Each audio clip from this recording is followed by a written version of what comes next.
Thousands of school students today are taking part in the climate strike for the second time in recent months. They're taking to the streets to demand that we have action on one of the biggest issues of our time, and that is climate change, which is not just a future threat, but is something that is actually happening now as carbon increases in our atmosphere. We're seeing temperatures rise, we're seeing sea level impacts in the Pacific, we're seeing species under threat and more unpredictable weather. And the students quite rightly say, what are we doing about this? We can't just leave it to the next generation.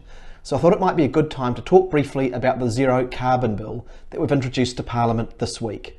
This is a bill that will bring New Zealand's net carbon emissions down to zero by 2050, which is what we need to do if we want to limit climate change to an average of 1.5 degrees.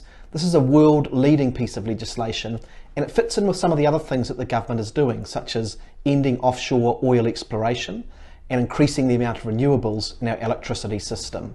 This is one of the biggest issues of our time, and I'm proud to be part of a government which is taking the steps to make sure that we have a just transition to a carbon-free future, to make sure that we limit the damage of climate change.